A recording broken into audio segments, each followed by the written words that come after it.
strike, and the score! And McClellan, he could go. Burst of speed. The header, another goal's in! Heisman Memorial Trophy, Bryce Young. A shot with the right foot, 3-1, Crimson Tide. We talked about Alabama. Alabama is still Alabama. Oh, it's Reyes! Lionel Reyes! The dream season rolls on as Alabama reaches the College Cup for the first time. He's looking for gap. Moore, and to the end zone, and got it. Ja'Cory Brooks. Touchdown, Alabama. A fond farewell, if that's it, for Bryce Young. What a career at Alabama. What a game. Inbounds pass to Davis. Heaves it at the buzzer. That's no good. And the game of the year in college basketball is over. In a full 60 minutes of play and 4 overtimes, number 18 Alabama defeats number 1 North Carolina 103-101 at the Phil Knight Invitational in Portland. Roll Tide and welcome to the Crimson Tide Production Studio inside Bryant-Denny Stadium for another episode of Tide TV This Week.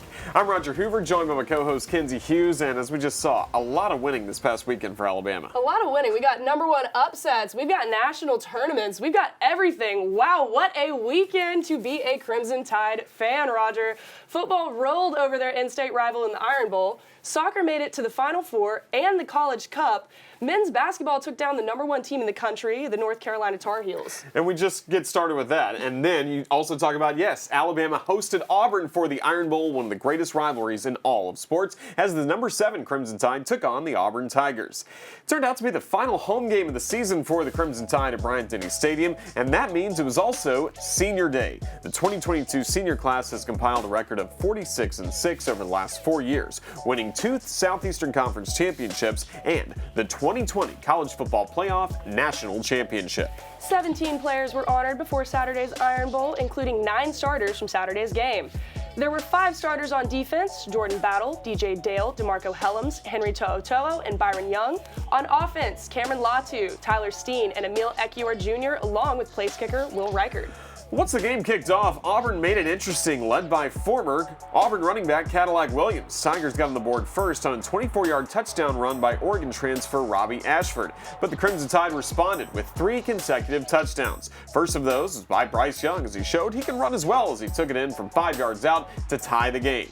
Up 21-14, Bryce Young doubled up the Tigers on a throw to Ja'Cory Brooks to make it 28-14 Crimson Tide. Then right before halftime at Bryant-Denny, Crimson Tide added one more as Young connected with Trayshawn Holden in what turned out to be a great bubble screen for the Crimson Tide, and Trayshawn Holden did the rest. 27 yards to the house as the Crimson Tide dominated the first half, leading 35-14 at the break.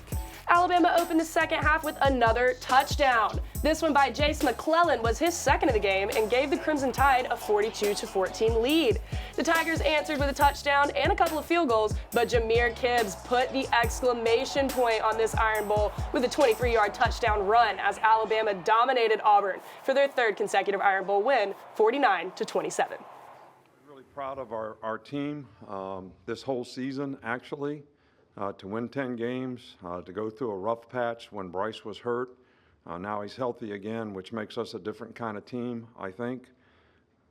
You know, it's a great win to win in the Iron Bowl for our players. It's great that they won 10 games, but I think one of the things that I'm most proud of is the fact that when everybody thought they were out of it, and there was a lot of naysayers out there, that this team didn't give up on themselves. They didn't give up on each other.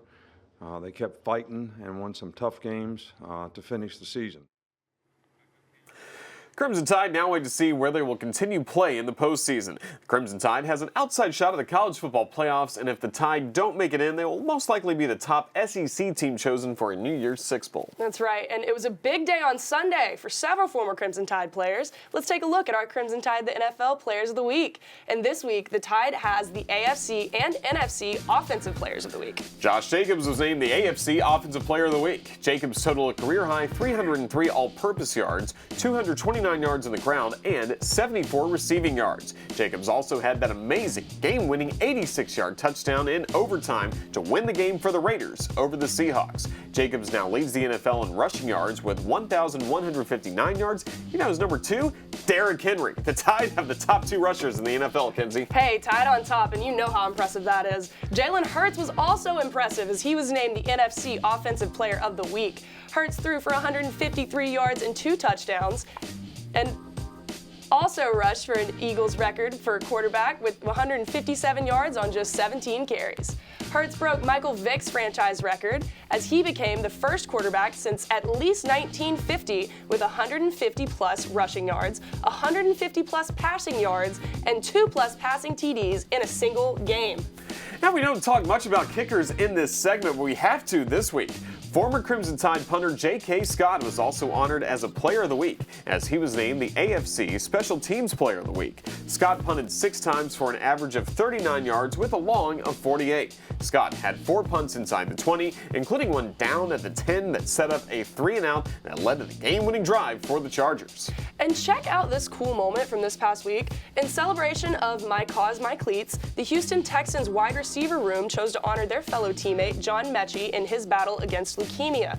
The Texans wideout designed a cleat that said Mechie Strong on them with a drawing of Mechie doing his favorite karate celebration from his time with the Crimson Tide. An awesome moment from this past week, and we love to see the Crimson Crane again, right? Oh, gotta bring him back. Some great performances this past week, and a special moment with John Mechie. Yeah, that was a very cool moment. We wish Sean all the best in his recovery. That's right, and the Alabama soccer team is moving on to the College Cup, the Final Four of collegiate soccer. We'll have the highlights from the Tide's win that sent them where they're going coming up next. TideTV This Week is presented by the University of Alabama, where legends are made. Ford, for great offers on F-150, see your local Ford dealer. Proud sponsor of the Crimson Tide.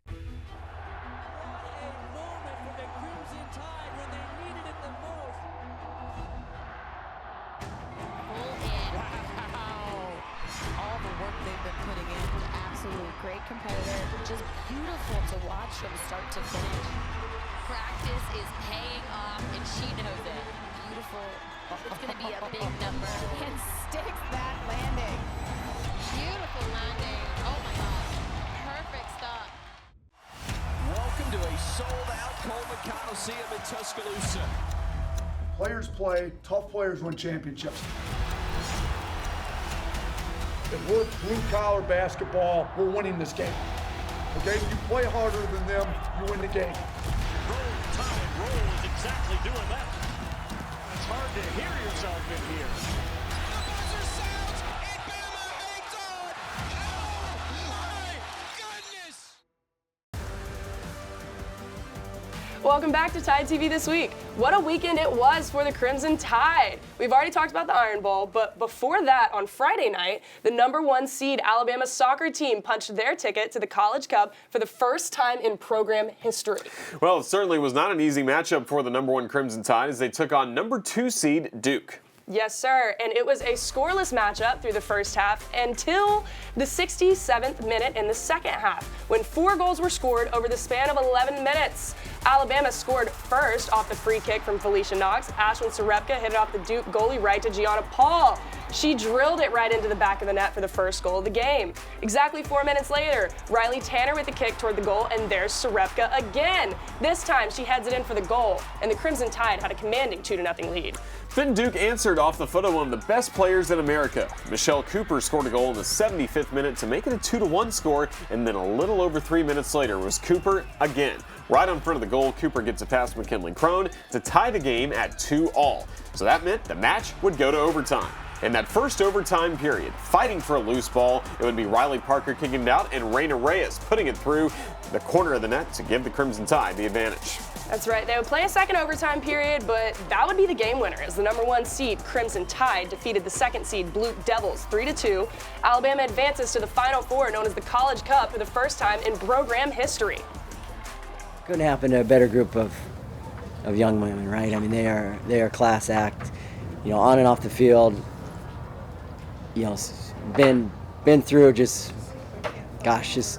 so much over the last few years, and I think I've said this many times that this is not an overnight success story, right? We didn't just wake up one day and we were good. I mean, we put work into it, and it is so awesome that we are being rewarded for the work that we've put in over the years.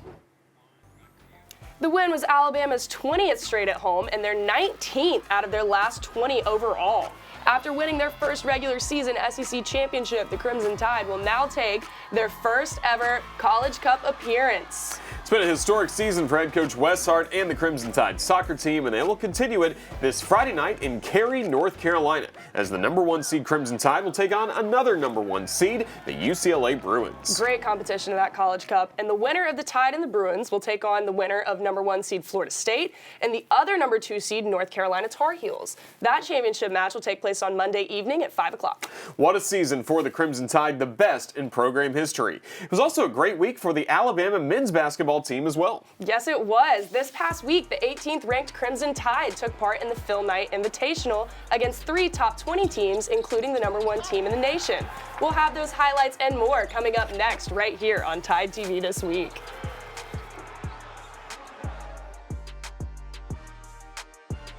Tide TV This Week is presented by Ford. For great offers on F-150, see your local Ford dealer. Proud sponsor of the Crimson Tide. The University of Alabama, where legends are made.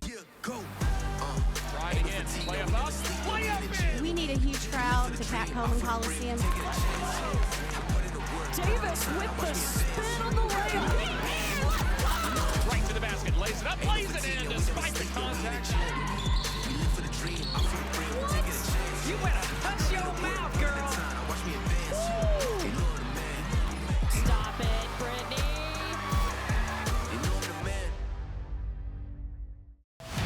Welcome to a sold-out Coleman Coliseum in Tuscaloosa. If we're blue-collar basketball, we're winning this game. The buzzer sounds, and Bama hangs on. Oh, my goodness. Welcome back to Tide TV This Week. The 18th ranked Alabama men's basketball team headed out west for the week of Thanksgiving. The Crimson Tide took part in the Phil Knight Invitational. Going into the tournament, the Crimson Tide a perfect 4-0 and also led the country in rebounding at 56 per game. The first matchup for the Tide would be against #12 Michigan State. Going into the matchup, the Spartans were 3-1 with an impressive win over 4th-ranked Kentucky and their only loss, a 1-point decision to 2nd-ranked Gonzaga. It was a back-and-forth matchup in the first half with 9 lead changes, but it was the Tide that used an 8-0 run to jump out to an early 8-2 lead. The Spartans battled back with a 7-0 run of their own to take a 21-15 lead. After trailing by 3, 30-27, with 4.5 minutes left in the half, Alabama outscored Michigan State 15-7 to close out the half, capped off by this 3-pointer buzzer beater by Brandon Miller. Look at him go, giving the Tide a 5-point lead at the half, 32-27. Well, the Crimson Tide stayed hot to open the second half, using good defense and also good shooting to claim their biggest lead of the game at 18 points, 67-49, with just over 9 minutes to go. From there, Alabama was just too strong down the stretch, as the Crimson Tide held on to knock off the 12th-ranked Michigan State Spartans 81-70.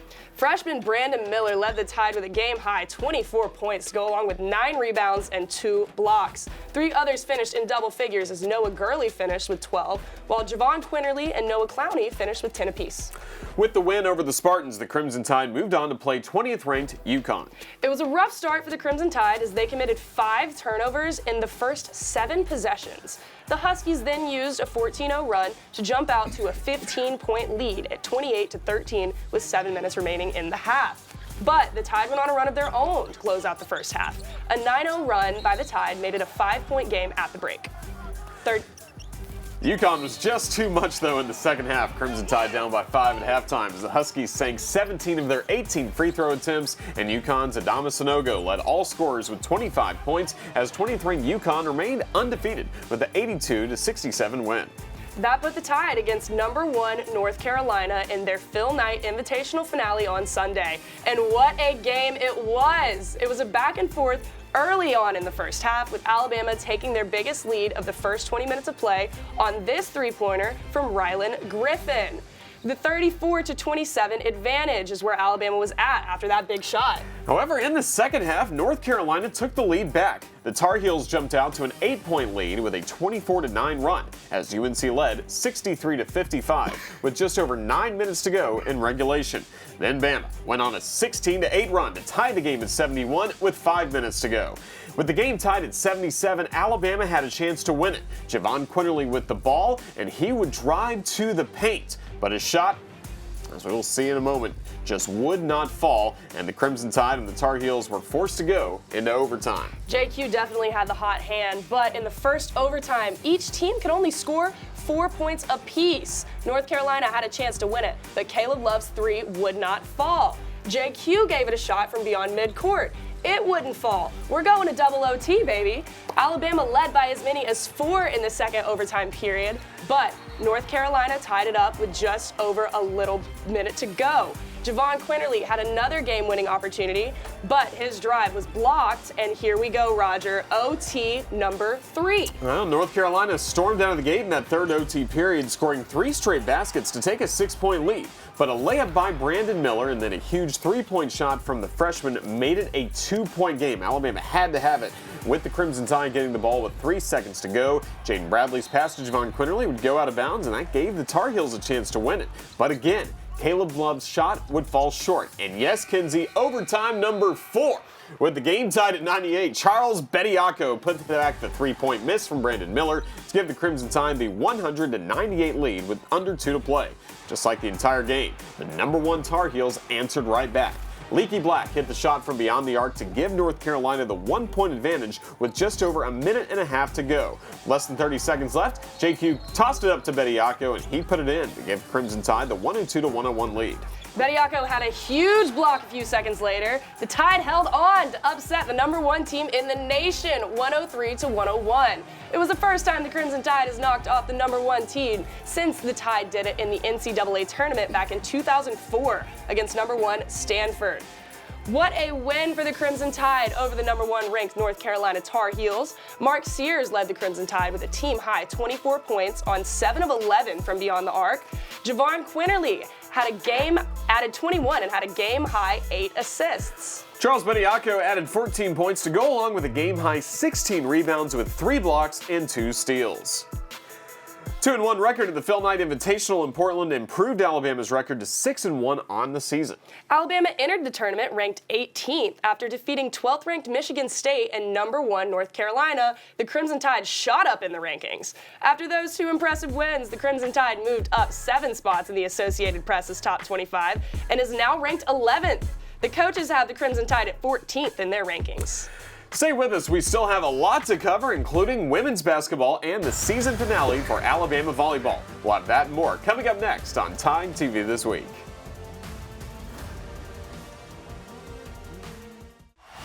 Welcome to a sold-out Coleman Coliseum in Tuscaloosa. Players play, tough players win championships. If we're blue-collar basketball, we're winning this game. Okay, you play harder than them, you win the game. Roll, Tide, roll is exactly doing that. It's hard to hear yourself in here. The buzzer sounds, and Bama hangs on. Oh, my goodness. How about some noise at the Rhodes House? Sliding in around the tag is Dowling. Ashley Prangy. And Alabama takes the lead. That's well hit to center. Montana Fouts got her. Jenna Johnson. Perfectly executed. She's looking for more. That's gone. Alabama answers right back to grab the lead.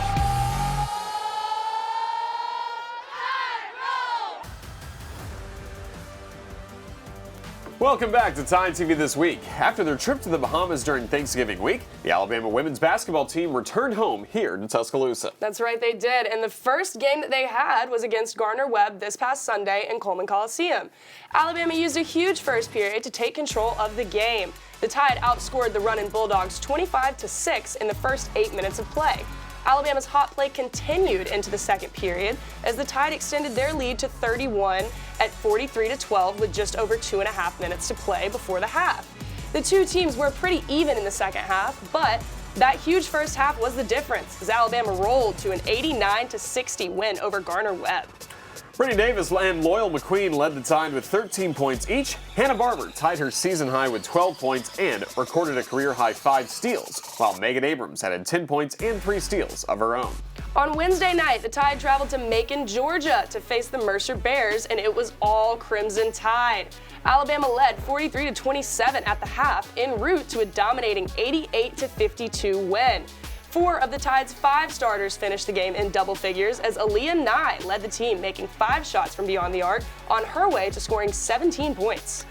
Christy Curry's squad continues play this weekend as the Crimson Tide hosts Chattanooga here at home on Saturday at noon. The Alabama volleyball team wrapped up their season this past week with a couple of matches here at home against the Tennessee Volunteers. Tennessee opened the match winning the first set 25-22, but the Tide wouldn't be denied. Alabama came back to win the next set 25-21 to tie the match at 1 each. Alabama then went on to win the next 2, 29-27 and 25-23 to win the match over Tennessee, 3-1. On Friday, it was senior day for the Crimson Tide. 6 seniors were recognized. Taylor Trapp, Emily Yannick, Drew Cook, Abby Marjama, Katie Shook, and Aaliyah Wells were all honored. All 3 sets were very close in the match, but unfortunately, the Tide could not come out on top, as they did on Wednesday, as Tennessee won the Tide season finale 3-0. Don't go anywhere. It was a big week for the Crimson Tide, and we've got some exciting plays and players of the week coming from our athletes this week. That and more coming up in just 90 seconds right here on TideTV This Week.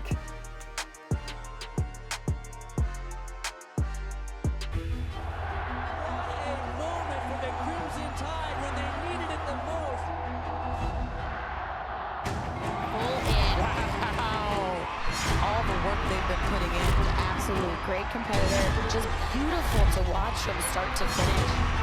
Practice is paying off, and she knows it. Beautiful. It's going to be a big number. And sticks that landing. Beautiful landing. Oh my gosh. Perfect stop.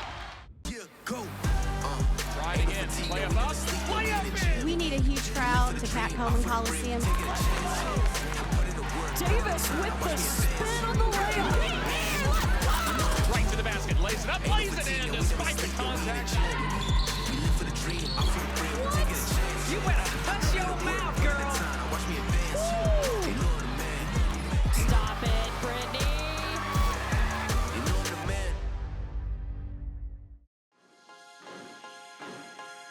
Sasha Picker looking down.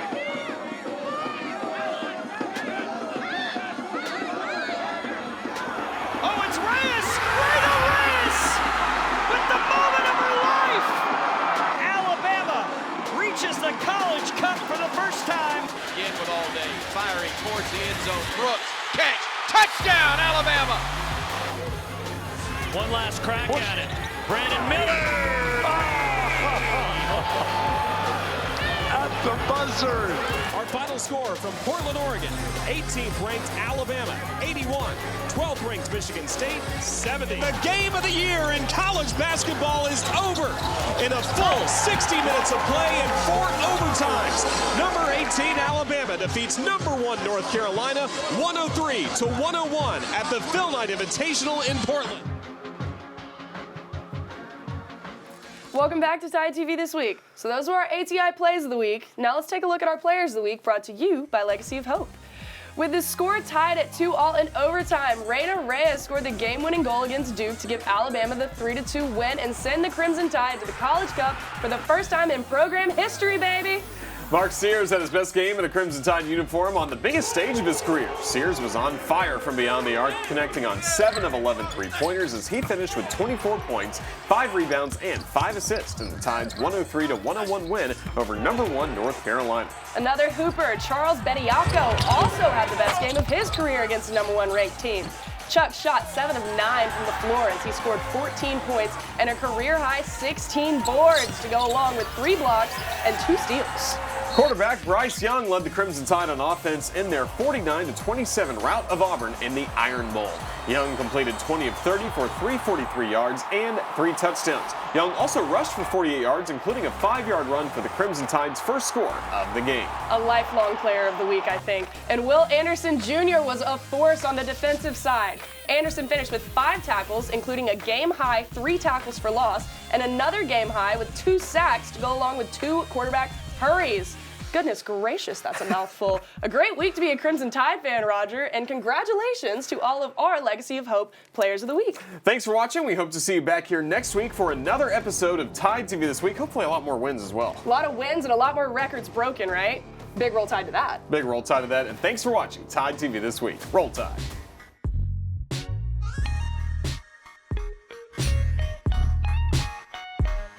This has been a presentation from Learfield.